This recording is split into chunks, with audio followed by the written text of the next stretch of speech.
तो दोस्तों, दिल्ली को आखिरकार रेखा मिल ही गई।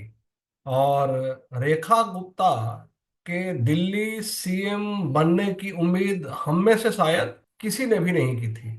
और ये एक तरीके से फिर से नरेंद्र मोदी स्टाइल की जो राजनीति है और मोदी शाह जिस तरीके से चौंकाते हैं उसकी एक बार फिर से वानगी लोगों को देखने को मिली।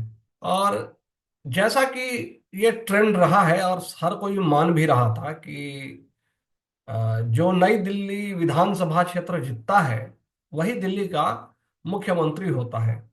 और परवेश वर्मा इस रेस में इसी वजह से काफी आगे चल रहे थे। उन्होंने अरविंद केजरीवाल जैसे कद्दावर नेता को बुरी तरह से हराया। तो हर किसी की जो पहली प्रेफरेंस थी वो परवेश वर्मा ही थे।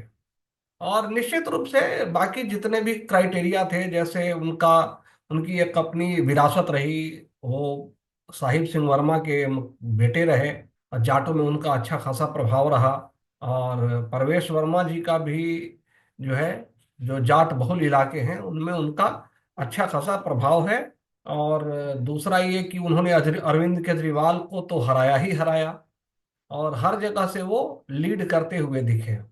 और इसी वजह से अगर उनको कह रहे थे कि वो मुख्यमंत्री पद के सबसे प्रबल दावेदार हैं तो कुछ गलत नहीं कह रहे थे। लेकिन अब इसमें अगर आप गौर से देखिए, रेखा गुप्ता का चयन वैसे तो चौंकाऊ लगता है। और अगर उनका राजनीतिक कद भी अगर कहें, वो परवेश वर्मा की तुलना में कम ही है, अभी तक तो कम ही है। लेकिन इसके बावजूद भी वो आरएसएस और नरेंद्र मोदी और शाह की पसंद कैसे बन गई। थोड़ा सा अगर आप इसके भीतर अगर तह से विश्लेषण करेंगे तो आपको कुछ चीजें समझ में आएंगी। और अब सबसे पहले हम डेटा की बात करते हैं। अगर आप भाजपा का और आम आदमी पार्टी का मत प्रतिशत देखेंगे तो सिर्फ 2% का ही अंतर है। इसमें एक बड़ा फैक्टर रहा है महिलाओं के वोट का। पिछली बार की तुलना में इस बार भाजपा को महिलाओं का 8% वोट ज्यादा मिला है। तो आपको ये जो ट्रेंड दिख रहा है कि भाजपा 48 सीटें जीत पाई, उसमें बहुत बड़ी भूमिका जो महिलाओं के वोटों का जो स्विंग भाजपा की तरफ हुआ, ये एक बहुत बड़ा रीजन था। जो महिलाओं से जुड़े हुए जो घोषणाएं की थी, चाहे वो 2500 रुपया देना हो, चाहे वो प्रेग्नेंट लेडीज के लिए अवकाश देना हो, चाहे कई और दूसरी भी जो योजनाएं थी उनकी बात करिए, तो इसके वजह से एक पूरा जो मोमेंटम है महिलाओं का भाजपा की तरफ बढ़ा। और दूसरी तरफ आम आदमी पार्टी की जो महिलाओं की जो वोट प्रतिशत है वो 11% घट गया। तो अब बीजेपी ये कभी नहीं चाहेगी कि फिर से अरविंद केजरीवाल और आम आदमी पार्टी की दिल्ली में वापसी हो। और इसीलिए एक तरह से महिला मुख्यमंत्री बनाकर उस चीज को सुनिश्चित किया कि महिलाओं का जो वोट है वो बीजेपी के साथ रहे। अब दूसरा फैक्टर क्या था? दूसरा फैक्टर अगर आप देखिए, रेखा गुप्ता शालीमार बाग कॉन्स्टिट्यूएंसी से आती हैं। और शालीमार बाग एक ऐसा इलाका है जहां झुग्गी झोपड़ी बहुत बड़ी संख्या में है। तो ऐसे में जो है भाजपा ये मैसेज देना चाहती थी कि देखो, हम तुम्हारे बीच के किसी आदमी को मुख्यमंत्री बना रहे हैं। तो इससे एक बड़ी क्लियर मैसेजिंग गई। और तीसरी और सबसे महत्वपूर्ण बात कि रेखा गुप्ता वैश्य समुदाय से आती है। और वैश्य जो समुदाय है वो दिल्ली में बहुत बड़ी तादाद में है और हमेशा से वो वोट भी करता रहा है। तो ये एक बड़ा फैक्टर रहा, उनका महिला होना, उनका झुग्गी झोपड़ी के दर्द को समझने वाला होना। यानी एक ऐसा नेता जो झुग्गी झोपड़ी की बातों को समझता हो।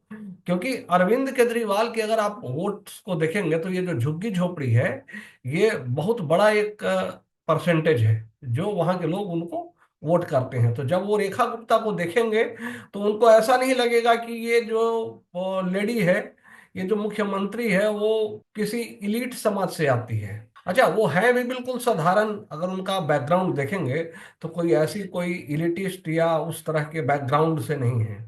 आपको वो एबीवीपी की भी मेंबर रही, और नगर निगम में भी, एमसीडी में भी सक्रिय रही। शालीमार बाग से ही वंदना कुमारी से हार चुकी थी, लेकिन तीसरी बार वो जीतने में सफल रही, और वो लगभग 29,000 वोटों से जीती, और ना सिर्फ जीती बल्कि वो मुख्यमंत्री भी बन गई। तो मैं एक यही कहता हूं कि नरेंद्र मोदी और शाह और आरएसएस और कांग्रेस पार्टी, इन दोनों में एक बड़ा फर्क यही है कि कांग्रेस पार्टी कभी भी गांधी परिवार से आगे नहीं सोच पाती, और यही वजह है कि वो लगातार जो है हर चुनाव हार रहे हैं। भारत की राजनीति से वो बिल्कुल हाशिए पर चले गए हैं। वहीं दूसरी तरफ जो आरएसएस है और बीजेपी की जो टॉप लीडरशिप है, वो सिर्फ अभी की नहीं सोच रही है, बल्कि आने वाले वक्त में ऐसे लीडर्स की फौज खड़ी करनी चाहती है जो 2047 तक, लंबे समय तक भाजपा को सत्ता में रखे। मेरे ख्याल से एक रेखा गुप्ता को मुख्यमंत्री बना करके भाजपा ने एक बड़ा ट्रम्प कार्ड खेला है आपको, और इससे आने वाले चुनावों में भी काफी फर्क पड़ेगा। तो दोस्तों, आपको हमारा आज का विश्लेषण कैसा लगा? आप अपने कमेंट्स हमें जरूर बताइए, और हमारा ये चैनल सब्सक्राइब कर लीजिए और बेल आइकॉन दबा दीजिए, ताकि आपको हमारे आने वाले वीडियोज के नोटिफिकेशंस मिलते रहें।